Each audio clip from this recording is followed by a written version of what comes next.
This is how you are to eat it, with your cloak tucked into your belt, your sandals on your feet, and your staff in your hand. Eat it in haste.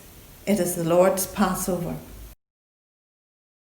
I've reached the age that even the thought of rushing my food makes me reach for the indigestion tablets. One of the greatest pleasures is spending time together around the dinner table with family or friends over a long, relaxed meal. It's likely that some of those meals have lasted in your memory years later, when a taste or a smell suddenly draws you back to those precious memories of loved ones. But not this meal. This is how you are to eat it. With your cloak tucked into your belt, your sandals on your feet, and your staff in your hand, eat it in haste. It is the Lord's Passover. No leisurely chat here, no sense of relaxation. Fear is in the air. Death is stalking the land. The Israelites are surrounded by chaos and an empire is being thrown into turmoil. Moses calls them together and says that they are to get ready. Deliverance from slavery is at hand. If you're living in an empire, it is hard to imagine any other way of living. Egyptian, Roman, Aztec, or British imperial subjects would easily have thought those empires would be eternal, yet they all collapsed. It's hard to imagine something new. The power of empires lay more in maintaining this belief than actual force. No empire can sustain constant war. Better that slaves get used to the way things are, nor dare to believe in hope. Not anymore, says Moses. God is on the move. The Passover meal is a sign that God is active among God's people now. In Christ, we too are inheritors of that promise. We are the children of God marked for safety in a world of death. We are the children of a rushed meal, destined for freedom from the ways of the world. It feels as if everything is on hold in a world shaped by COVID. So many things remain closed and what does open is reduced.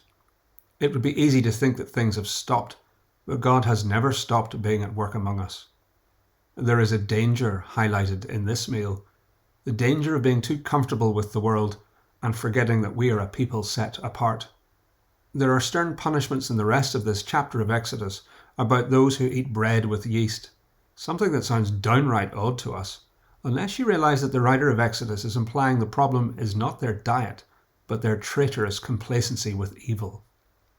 We are not waiting for a new normal, whatever that is. God is already at work among us and calls us to faithfulness now.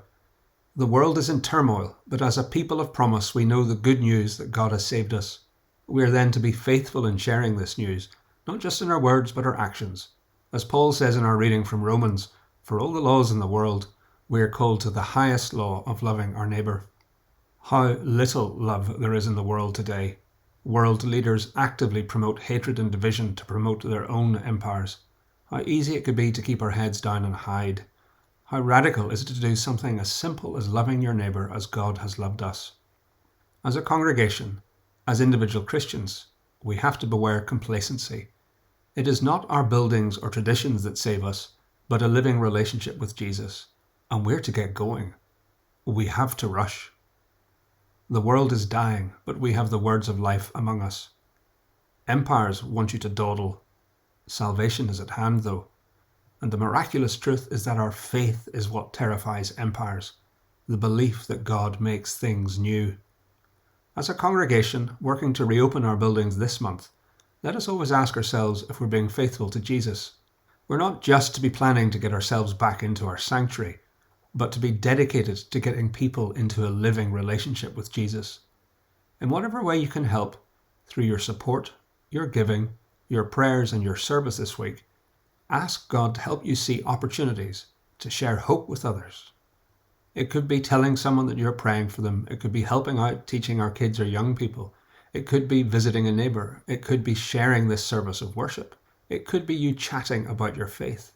Whatever opportunity presents itself, do it now.